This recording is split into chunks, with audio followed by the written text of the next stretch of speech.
Muito bem, estamos gravando.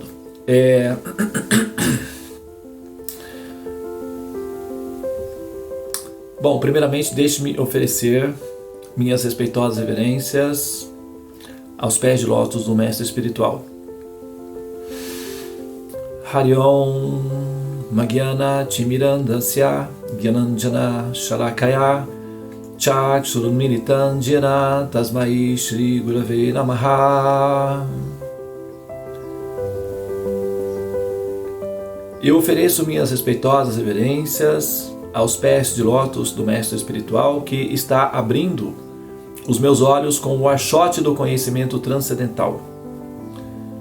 Eu nasci na mais obscura região da ignorância, repleta de misérias e sofrimentos, no ciclo dos repetidos nascimentos e mortes. Porém, devido à imensa compaixão que o Mestre Espiritual sente das almas condicionadas, ele está oferecendo a mim conhecimento conclusivo com o qual eu posso cortar as raízes que me prendem a esse mundo de ignorâncias. A tal Mestre Espiritual, eu ofereço minhas respeitosas reverências com meu coração repleto de gratidão e minha mente plena de satisfação. Jaya Prabhupada, Jaya Gurudeva, Hare Krishna, Krishna Krishna, Hare Hare, Hare Rama, Rama Rama, Hare Hare. Muito bem, eu vou aqui, tentar descrever a imensidão, a imensidão da importância, a imensidão da profundidade desse oceano que nós chamamos de o Mestre Espiritual. Tá? O Mestre Espiritual, na verdade, o Mestre Espiritual, ele é o representante de Deus. Então, do ponto de vista prático, não há diferença entre o Mestre Espiritual e a pessoa suprema, Deus. Por quê? Veja bem, vou dar um exemplo.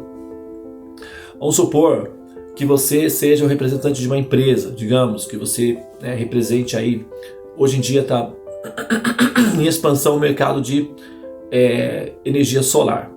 Então vamos dizer que você represente uma empresa de placas de energia solar. E você vem até a minha casa, você vem até, meu escritório, sei lá, e você então faz uma proposta de organizar a minha empresa, e as minhas residências e tal, com energia solar. E você representa uma empresa. Então, o contrato que nós fizermos, você já tem o protocolo de contratos básicos. E qualquer contrato que eu fizer com você, e vamos dizer que o dono da sua empresa seja um dinamarquês, porque um lugar distante, e você represente essa empresa multinacional no Brasil. Então, veja bem, eu não conheço a pessoa, esse dinamarquês, eu nunca ouvi falar nele, talvez ele, sei lá, onde é que ele está agora nesse momento, e também não é necessário que eu tenha esse acesso direto a ele, pelo menos nessa primeira instância. Então, qualquer contrato que eu fechar com você, falando em português, tomando de repente um cafezinho brasileiro, eu estou fechando o contrato com um dinamarquês que eu não conheço, que está lá, talvez em algum lugar, talvez nem na Dinamarca ele esteja, mas é com ele que eu estou falando.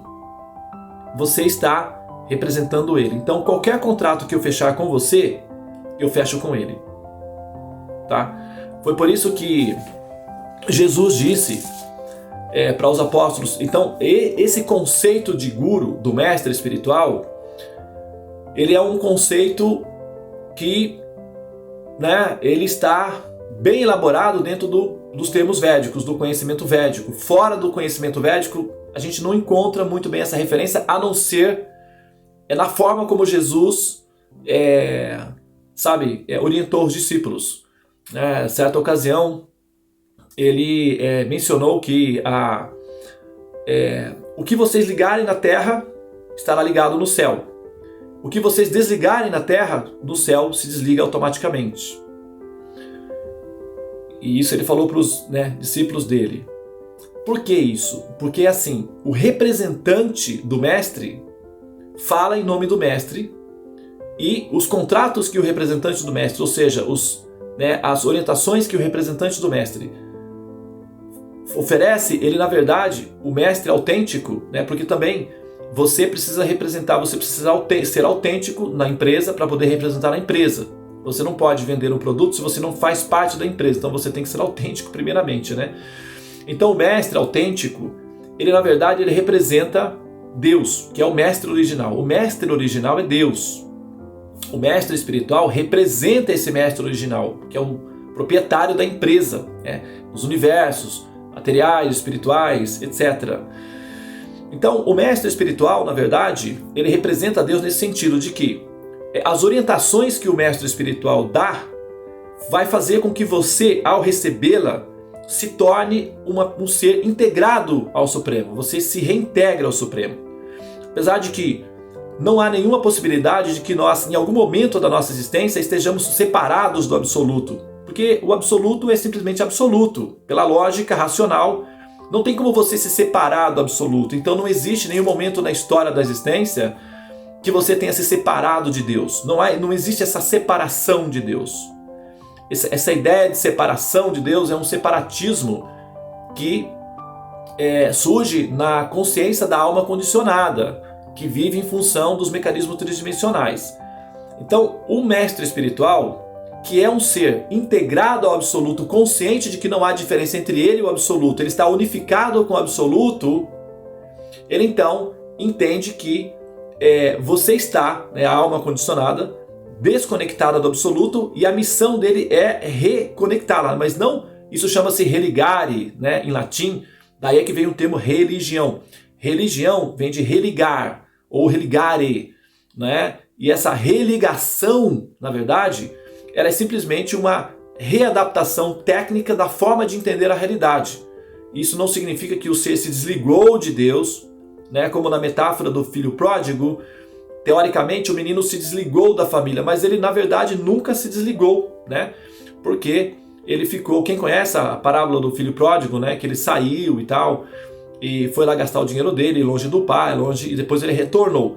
Na verdade, ele sempre esteve ligado à família porque ele estava usando os recursos da família, ele estava consumindo a energia da família.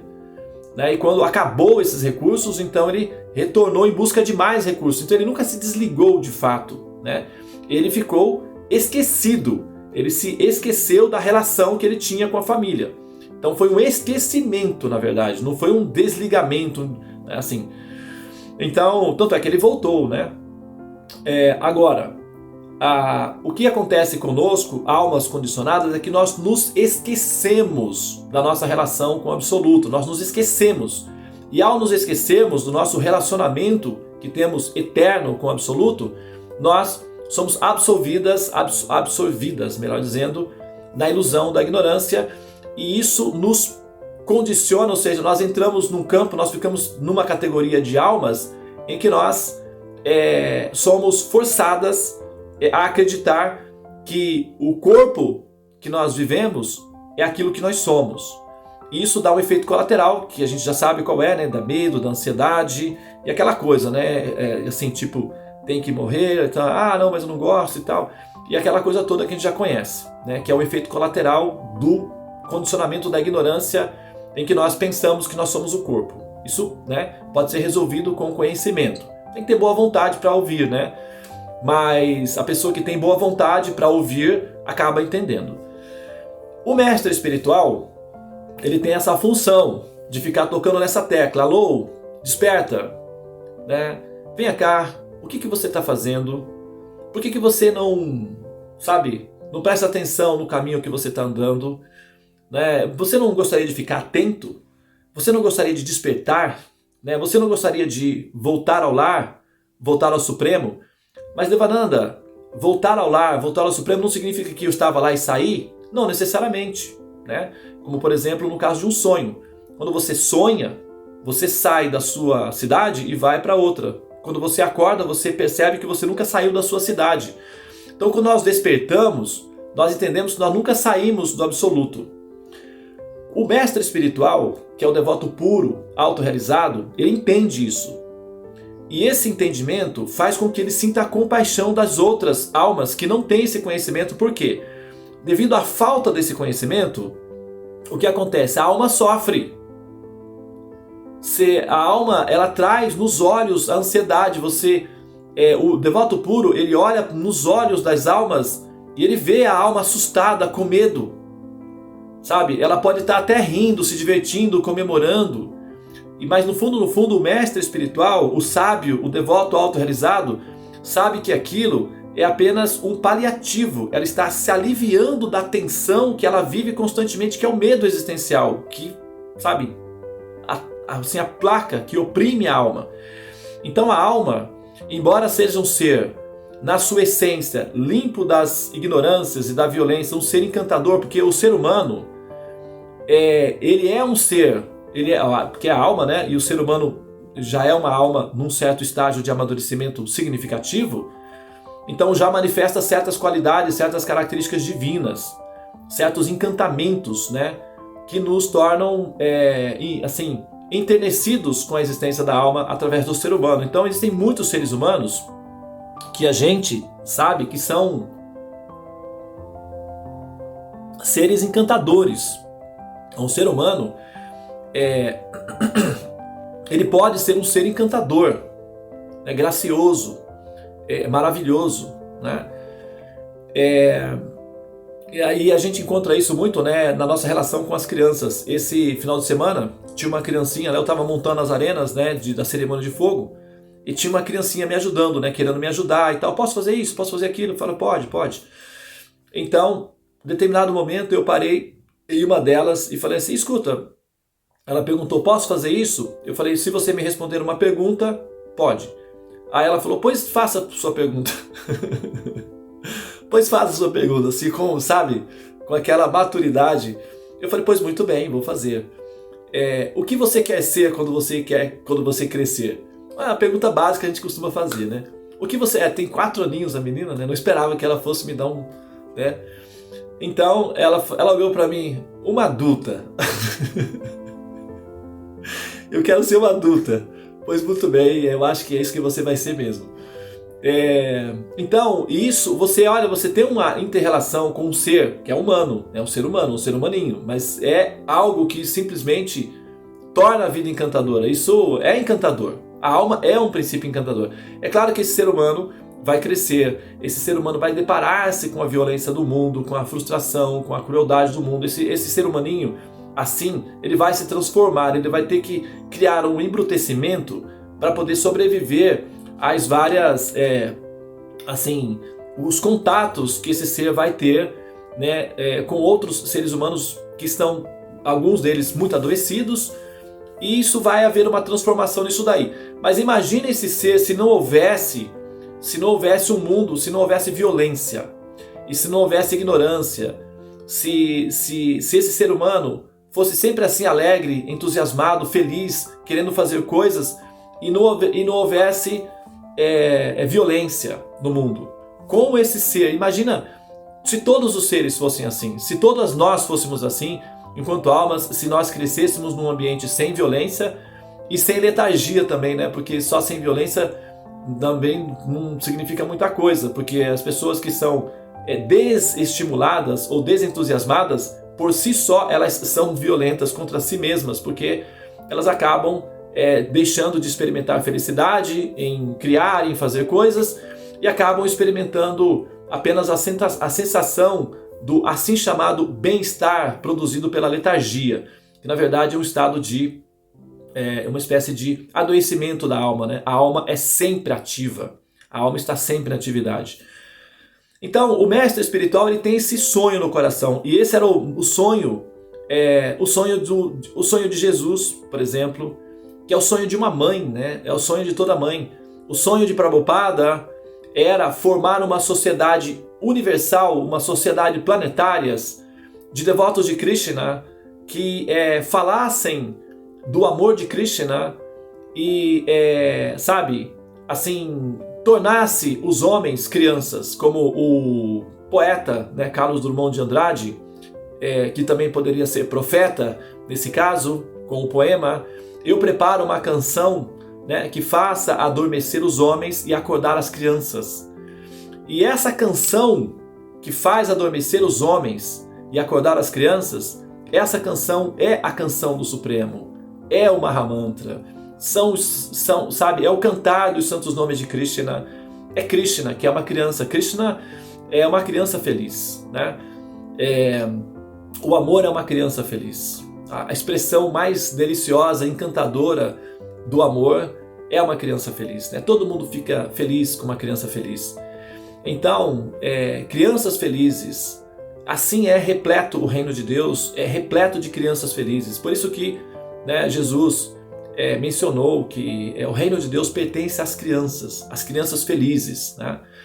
Então é necessário que nós sejamos crianças felizes. Para que nós sejamos crianças felizes, é necessário que o homem adormeça, né? Então é necessário que o homem em nós, que é aquele ser ressentido, rabugento, envelhecido, mal-humorado, sabe, reativo, predisposto a atacar, a ofender, a trapacear, a enganar, a tirar vantagem, o espertinho em nós, o espertinho em cada um de nós, né? Porque é dito que esse mundo é o mundo dos espertos, né? Tá certo, né? É isso mesmo. Esse mundo pertence, você já ouviu essa expressão, porque o mundo é dos espertos. E eles estão certos, é isso mesmo. Esse mundo é dos espertos. O de Deus é das crianças, dos inocentes, do puro, daqueles que são puros de coração. Então, quem quer ser esperto precisa estar entre os espertos, e já tem o mundo dos espertos, que é esse mundo moribundo, onde as pessoas nascem e morrem constantemente. Então, os espertos, eles vivem entre os espertos, e entre os espertos, cada um quer ser mais esperto que o outro e tal, e aí tem aquelas trapaças, então eles ficam embrutecidos, eles deixam de ser crianças, se tornam brutalizados, né? Violentos, agressivos, mal-humorados, ressentidos, envelhecidos, né? Nesse sentido. Então, o mestre espiritual, assim como Srila Prabhupada, o mestre espiritual dele deu a orientação para ele e disse: olha, veja, dá uma olhada para o mundo, seja honesto. Na época, Prabhupada tinha 23 anos de idade, era um estudante. Prabhupada, ele estudava lógica e filosofia numa universidade. O mestre espiritual dele, Bhaktisiddhanta Sarasvati, era uma espécie de savana, que é uma espécie de como se fosse seria um gênio, né? Existe uma classe de gênios, de sábios, chamando savanas, que são pessoas altamente, né, como uma criança índigo, super índigo, uma coisa assim. Então, Bhaktisiddhanta Sarasvati, o mestre espiritual de Prabhupada, ele tinha uma habilidade, hoje é até estudada essa habilidade entre os cientistas, estudam essa habilidade que as pessoas têm, de pegar um livro e somente folheando as páginas, a pessoa já vai lendo tudo, não precisa parar para ler a página, ele olha a página e vira, olha e vira, olha e vira. Em, meia hora, 15 minutos, ele lê um livro completo. E o mestre espiritual de Prabhupada, ele fazia isso, ele lia o livro completo dessa maneira. Depois ele conseguia citar as referências, as palavras da tal página, a relação que isso tinha com tal página, com tal parágrafo. Ele fazia isso, e isso era meio assim paranormal, né? E por conta dessa habilidade paranormal, ele foi convocado pelo governo britânico para ser o conselheiro de um rei, um rei de um estado importante na Índia na época. Ele foi, então, ele era jovem, tinha 20 e poucos anos quando ele foi. A Inglaterra colonizava a Índia nesse período, e os ingleses identificaram esse menino, né, que era o Bhaktisiddhanta. Ele era filho já de um comissário do Império Britânico, que era indiano, Bhaktivinoda Thakur, que era juiz. Então esse menino foi enviado para ser o primeiro-ministro de um rei, que o reino estava com muitos problemas e tal. Então ele, para resolver o problema, foi enviado para lá.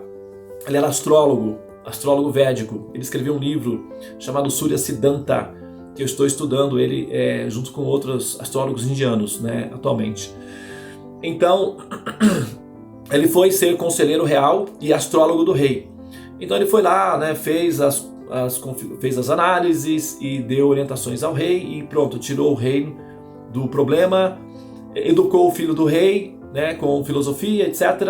Ficou lá uns 3 ou 4 anos, tipo meio que salvou o estado da calamidade pública com as orientações dele, o rei, e depois ele falou, não, agora eu quero me retirar, né, falou para o rei, porque a vida na corte é algo que tira o meu foco, a minha atenção daquilo que eu realmente preciso fazer, que é difundir as glórias de Krishna no mundo todo. Esse é o meu projeto, é a minha missão de vida.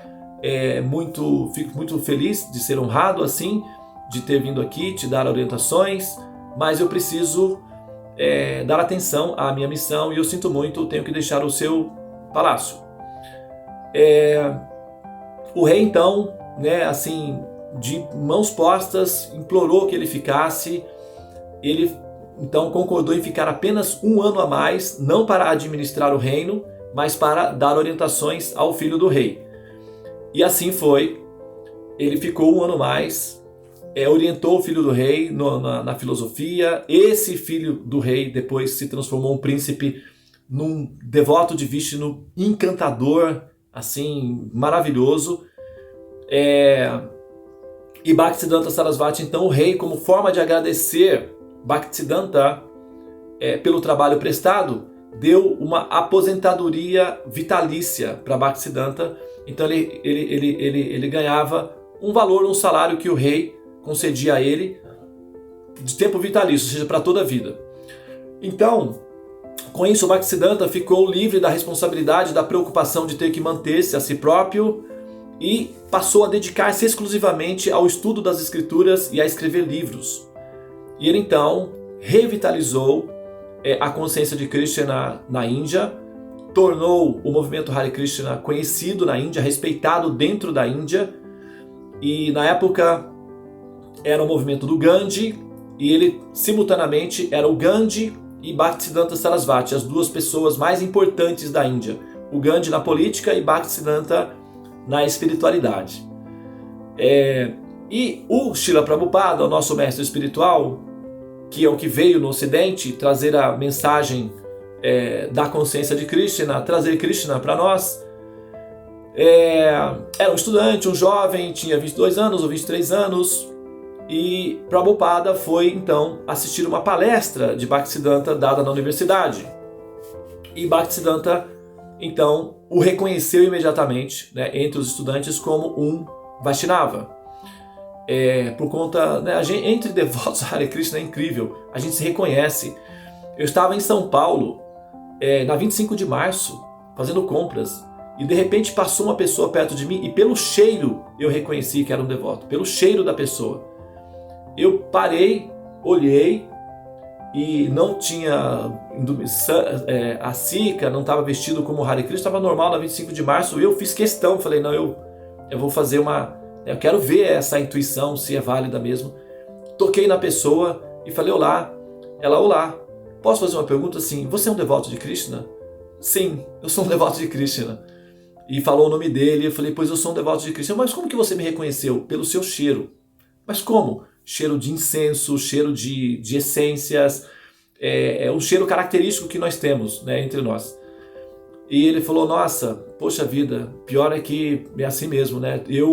Pela manhã, eu tenho as minhas deidades e eu, né, perfumo elas com óleo, com essência, ofereço incenso, ofereço flores e frutas.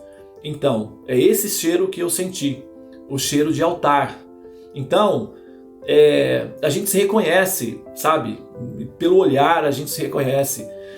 Então, o Prabhupada entrou na palestra dele, e Prabhupada era filho de um devoto puro chamado Gaur Mohan. Um dia, porque nós somos resultados, a movimento Hare Krishna no mundo todo é o resultado de uma família feliz, na verdade de família feliz, né? Bhaktisiddhanta, o pai de Bhaktisiddhanta, Bhaktivinoda, ele foi imensamente feliz na vida familiar dele, e ele teve 13 filhos. né? Ele amava muito a esposa dele e teve 13 filhos. E ele era um devoto puro de Krishna, né? Completamente dedicado, um devoto puríssimo de Krishna. E ele amava muito a esposa dele. Então, isso significa o quê? Que o amor não é separatista, o amor é inclusivista. Você pode amar muito o seu esposo, você pode amar muito os seus filhos, você pode amar muito a sua esposa e ainda assim amar muito Krishna. Não, amar Krishna não significa excluir aqueles que você ama. Na verdade, o amor, a pessoa que ama Krishna, ela sente mais amor por aqueles que estão próximos dela, justamente porque eles também estão relacionados com Krishna. Porque o amor nos potencializa para amar mais. Então amar Krishna significa que você vai amar todo mundo mais. E Bhaktisiddhanta amava muito a esposa dele, querida, e eles tiveram 13 filhos felizes. E desses 13 filhos, Bhaktisiddhanta era um deles. Prabhupada, por sua vez, também é fruto de uma relação amorosa muito carinhosa entre o pai de Prabhupada e a mãe de Prabhupada. Rajani era o nome da mãe de Prabhupada e Gormohan Di era o nome do pai de Prabhupada. E eles eram uma família feliz. Ele tinha uma irmã que era como uma mamãezinha dele também, que ele era o caçula da família.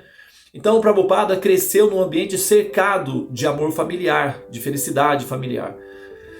E Prabhupada então foi assistir uma palestra de Bhaktisiddhanta.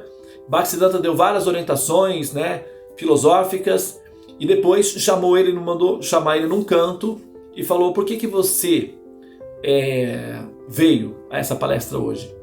Ele disse: bom, Prabhupada, né, na época respondeu: bom, eu ouvi dizer que você está liderando uma equipe para libertar a Índia. O nosso Prabhupada, na época, era seguidor do Gandhi, né? Tinha o movimento do Gandhi, ele fazia parte do movimento do Gandhi. Então Bhaktisiddhanta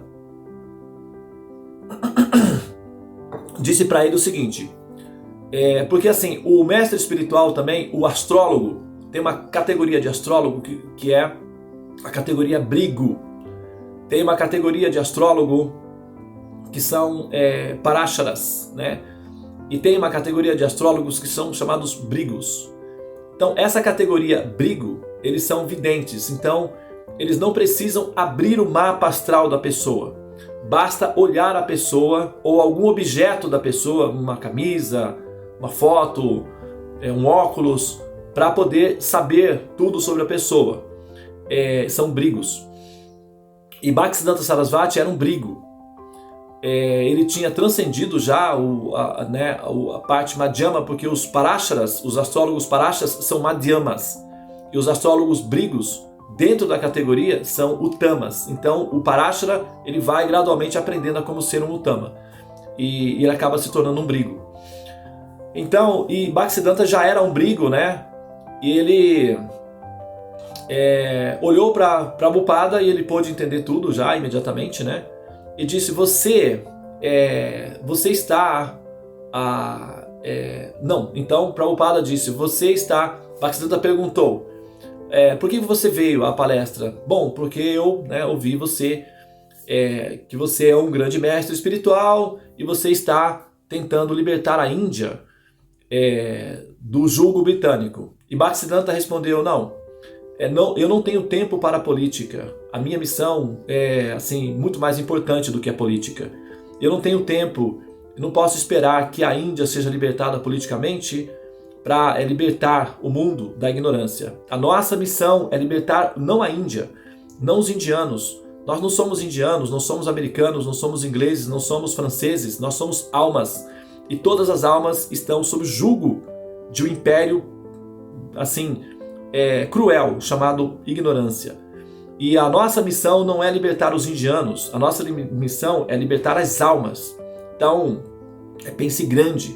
Você está pensando de maneira muito medíocre em termos de libertar os indianos. Deixe a política para os políticos. Você faça aquilo que você está destinado a fazer. Liberte as almas condicionadas desse mundo material. Como mais ou menos Bhaktisiddhanta respondeu para Prabhupada, como Jesus respondeu para um rapaz. O rapaz veio perguntar a Jesus assim: Ah, mestre, mas aí agora, então, como é que eu vou fazer? Porque eu quero ir com você. Porém, o meu parente morreu e eu tenho que ir lá fazer a questão toda, né, da burocracia e ficar com eles e tal. E Jesus disse, você quer o quê? Ele disse, eu quero estar com você, mas eu tenho obrigações com o meu parente morto. E Jesus respondeu para ele assim, deixe que os mortos enterrem seus mortos. Você está vivo? Fique entre os vivos. Então, Bhaktisiddhanta respondeu mais ou menos como Jesus Cristo, né? Deixe que os políticos lidem com a política. Eles estão destinados, né, a ficarem entre humanos. Você, não. O seu destino é outro. Então, liberte a humanidade da ignorância. E deixe os políticos fazerem o trabalho secundário. É para isso que eles, né, ganham, para fazer esse trabalho. Então aquilo deixou Prabhupada muito desconcertado, né? E Srila Prabhupada então começou a estudar as orientações de Bhaktisiddhanta. E Bhaktisiddhanta disse, você é educado, aprenda fluentemente a língua inglesa, vá aos países ocidentais e distribua a consciência de Krishna. E essa é a minha missão para você. Bom, quando Prabhupada nasceu, um astrólogo, o pai dele, levou o Prabhupada, um bebezinho, até o astrólogo. O astrólogo olhou para o mapa de Prabhupada e disse, mas não faz sentido, porque esse menino não deveria ter nascido numa família de comerciantes. Porque, né, no caso, o pai de Prabhupada era um comerciante de roupas. E o pai de Prabhupada tinha uma ligação, assim, com uma aristocracia que governava a Índia. A família do qual o pai de Prabhupada proveio eram famílias de administradores do reino da Bengala, que era na época Calcutá. A Calcutá era conhecido como a joia do Império Britânico. Era a cidade mais linda de todo o Império Britânico, era considerada a cidade mais linda de todo o Império, inclusive mais bonita até de que muitas cidades da Inglaterra. Inclusive, na verdade, a Calcutá agora, depois que os muçulmanos, né, a quantidade de pessoas e tal deteriorou, mas era conhecido como a joia do Império Britânico. O Império Britânico fora da Inglaterra ficava em Calcutá. E a família do pai de Prabhupada, ou Prabhupada, era proveniente de um grupo de comerciantes que administravam o reino de Calcutá. E o pai de Prabhupada era um dos comerciantes de roupas, só que ele era um Vaishnava. Então ele optou por uma vida mais simples, dedicado à devoção a Krishna, ao passo que os outros parentes se dedicaram à política, enriqueceram muito. E o pai de Prabhupada tinha uma vida digna, né, mas ele era mais simples. E Prabhupada era ligado. Tanto é que Prabhupada foi estudar numa universidade inglesa escocesa, a Scotland Church University de Calcutá. Ele foi estudar na faculdade em função dessa relação que tinha com a aristocracia. E o astrólogo que fez o mapa foi apresentado a uma família de comerciantes simples. E o astrólogo, então, que era o pai de Prabhupada, a mãe, estava todo mundo ali, né? Ele via que era uma família simples. E o astrólogo, então, falou, não, mas não faz sentido, esse menino não deveria ter nascido numa família de comerciantes. Esse menino faz parte da aristocracia. Ele está destinado a ser um rei. Ele é dono de propriedades, de muitas propriedades. Ele é muito, muito rico. Ele viaja no mundo inteiro. Alguma coisa aconteceu aqui. Deixa eu ver, voltei. Tô na sala ainda? Tô, né? Oi, Tulasi. Ainda está, sim. Tá Tá na bem. sala. Muito bem. Então, Prabhupada, o astrólogo disse, esse menino é um rei. E como que ele nasceu aqui, nessa família? Então, a mãe de Prabhupada, né, pegou Prabhupada no colo e disse, sendo rei ou não, ele precisa agora comer, né, mamar. Aí levou ele para tomar mamar, e o pai ficou conversando com o astrólogo, eles ficaram conversando, e o astrólogo deu várias orientações de como proteger o menino, né. Bom, O astrólogo predisse para o pai dele que Prabhupada, o menino Abai, chamava-se Abai na época, viajaria para fora da Índia, da terra, Bharatavarsha, e estabeleceria 108 palácios. Então ele seria uma espécie de rei mundial. Ele estabeleceria 108 palácios ao redor do mundo. E foi essa a previsão que o astrólogo fez. 80 anos depois, Prabhupada veio ao Ocidente, não como um rei, mas na época na condição de basicamente um mendigo. Ele tinha uma bolsa com um baú com livros que ele tinha produzidos na Índia, $20 no bolso. $20 é o equivalente de... hoje seria... O dólar está R$6, 12, sei o que, R$120, isso, R$120, e um lugar para ficar provisoriamente. Então, 12 anos depois, 12 anos, que é um ciclo completo no zodíaco, ele deu 12 voltas ao redor do globo, né? Ele viajava no mundo todo, divulgando a consciência de Krishna. Os Beatles, o John Lennon, o George Harrison se tornou discípulo de Prabhupada, o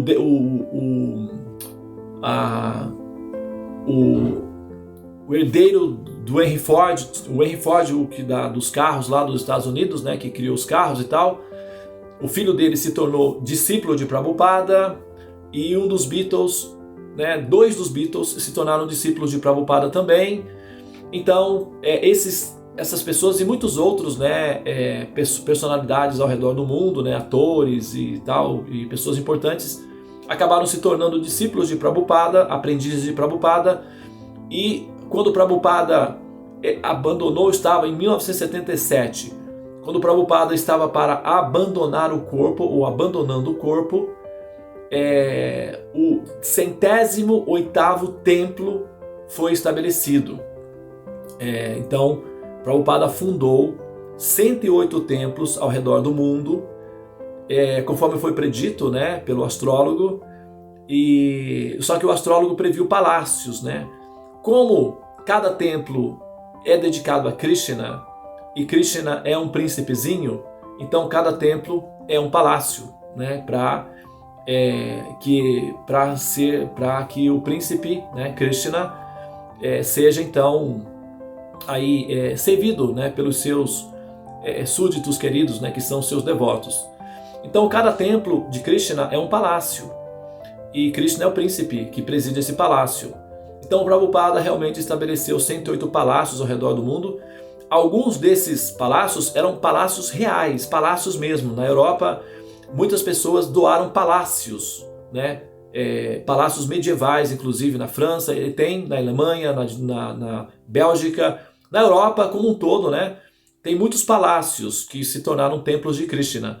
Nos Estados Unidos, no estado da Virgínia, foi construído um palácio de ouro, né? A cúpula interna é folheada a ouro, em homenagem, em honra ao mérito que Prabhupada, né, assim, salvou, né, muitas jovens da condição de drogas. Então o governo quis fazer essa homenagem e doou para que a cúpula do palácio interna fosse folheada a ouro como gratidão pelos serviços sociais humanitários que Prabhupada prestou para os jovens americanos, que, né, eram hippies. Então os jovens deixavam de usar drogas, de roubar, disso tudo, e se tornavam Vaishnavas. Então o governo ficou muito agradecido e incentivou para que Prabhupada,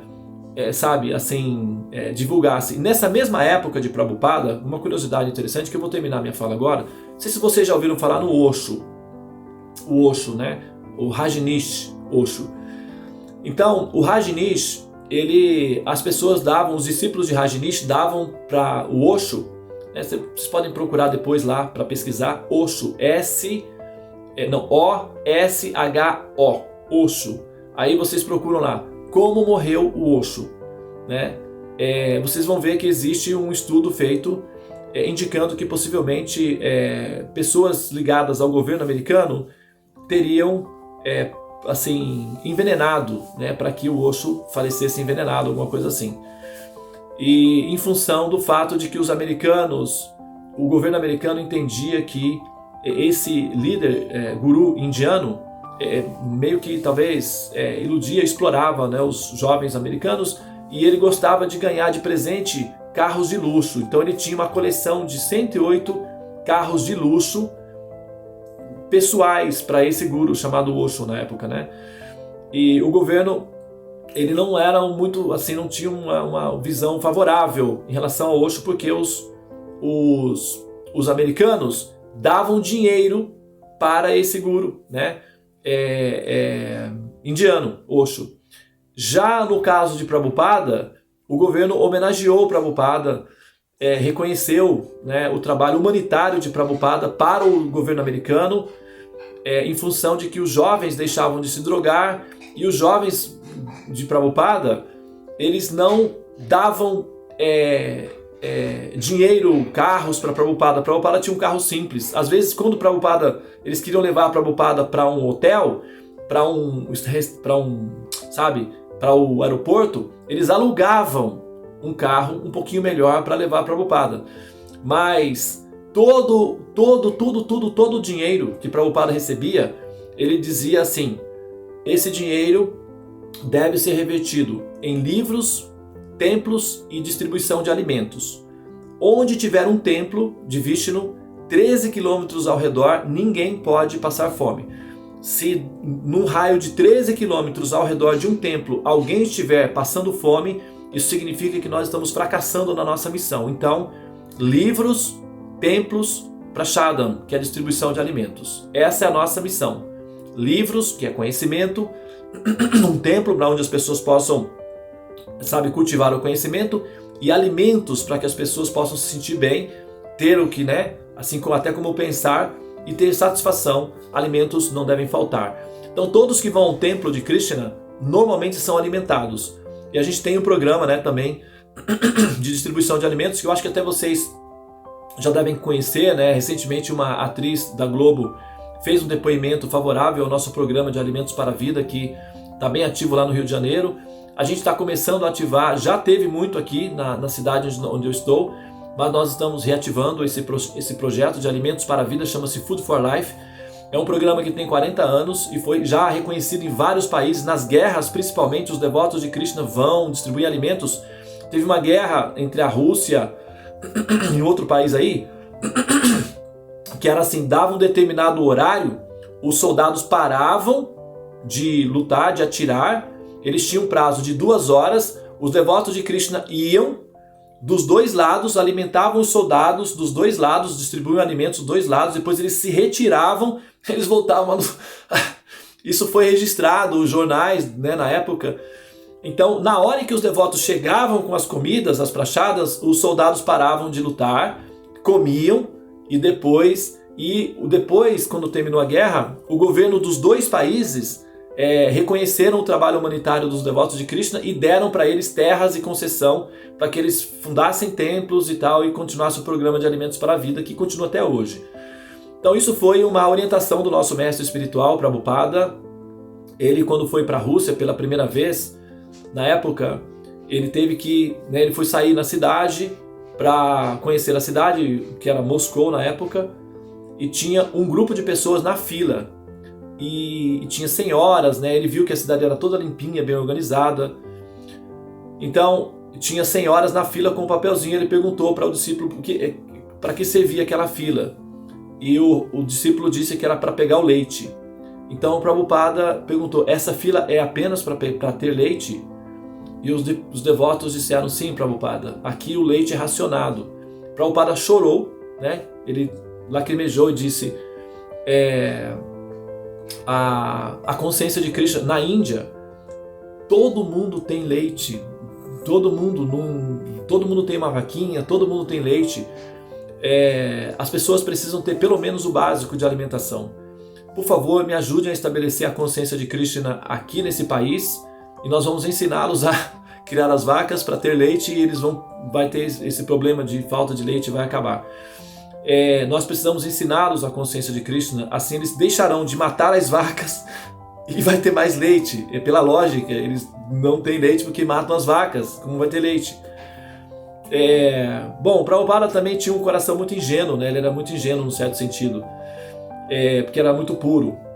Então aí está, né? Aí estamos nós, no momento, tentando, né, servir na missão do mestre espiritual. O Prabhupada recebeu a missão do mestre espiritual dele e depois ele passou para nós essa missão. Por favor, você que teve Krishna, você que entendeu Krishna, você que sabe o valor que tem o amor por Krishna e o valor que Krishna tem para as outras pessoas, por favor, não seja egoísta, não guarde isso para você, dedique-se, compartilhe a felicidade que você tem, porque na verdade não há ser mais querido para Krishna que aquele que se dedica a ensinar a outros a como amar Krishna. Então aqui estamos nós, né, tentando servir na missão do mestre espiritual, e nós estamos tentando fazer isso da maneira mais singela possível, porém com a esperança, com a convicção absoluta no coração. Essa convicção não é fruto de arrogância, é fruto de observação e de percepção. Não há nesse planeta uma forma que seja mais perfeita e mais rápida de se despertar o amor por Deus, que não seja o cantar dos santos nomes e o conhecimento acerca de Krishna. Nós precisamos conhecer a pessoa Deus para amar essa pessoa. E essa pessoa tem que ser amável. Não basta ser uma pessoa, ela precisa ser amável. E essa pessoa amável é Krishna, é uma criança feliz. E é esse conhecimento que nós estamos levando à frente, passando para as próximas gerações, porque nós queremos ver as crianças felizes num mundo livre de violência, para que elas cresçam felizes e sem violência. Esse é o nosso desejo e é para isso que nós vivemos. Hare Krishna, Namastê, muito obrigado. Se alguém tiver algum comentário, alguma pergunta.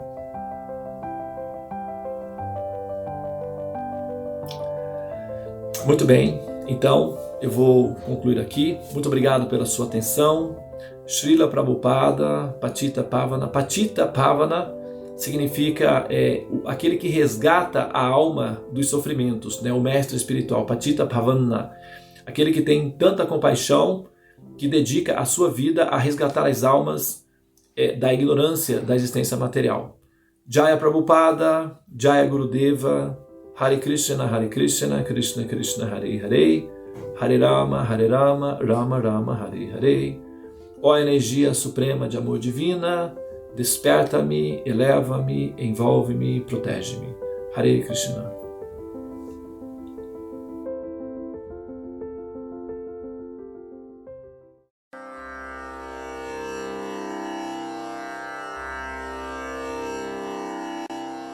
Hare Krishna, Hare Krishna, Krishna Krishna,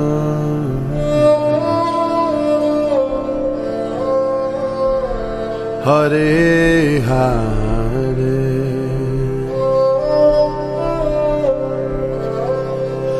Hare Rama,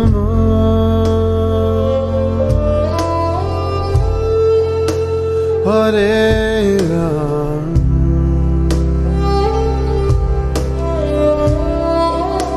Rama Rama,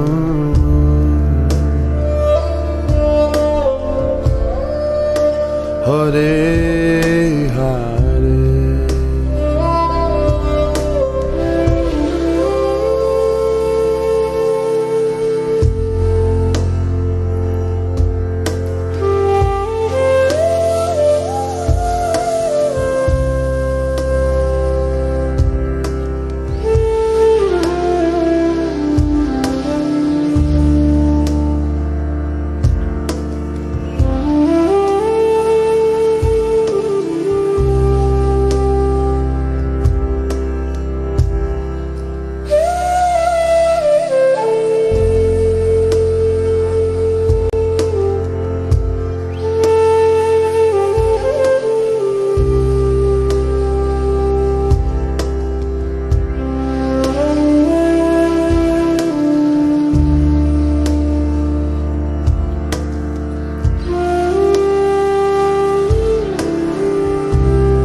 Krishna,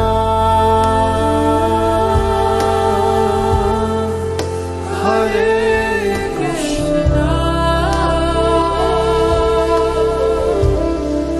Krishna Krishna,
you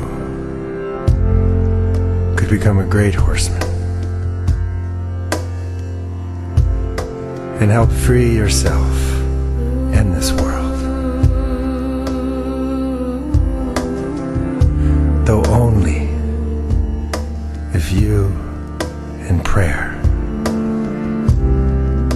become sweet lovers.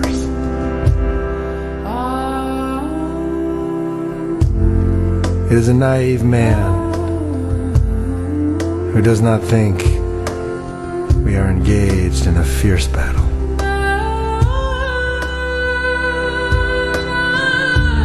For I see and hear brave foot soldiers all around me going mad. Hare Krishna, and falling on the ground in excruciating pain. Krishna, Krishna, you could become a victorious horseman and carry your heart through this world like a life-giving sun.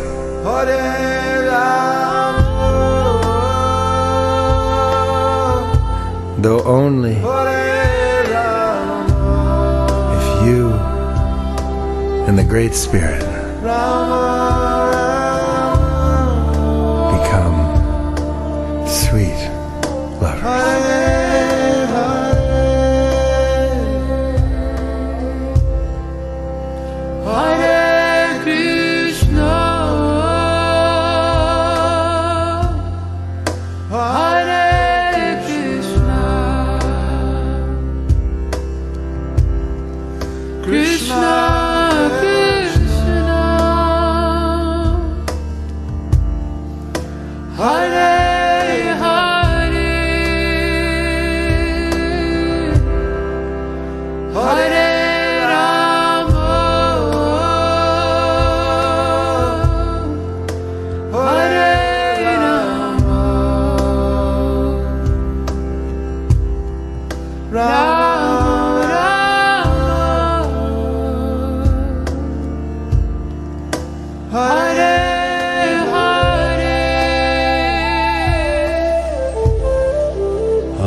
Hare Krishna,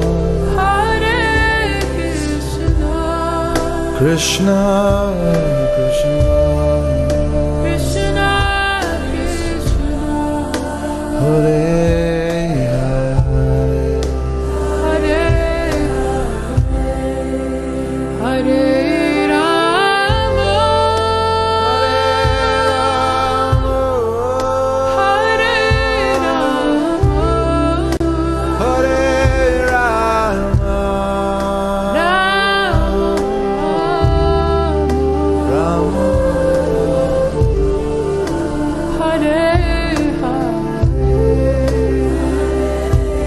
Take us home, Benji.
Krishna Krishna, Hare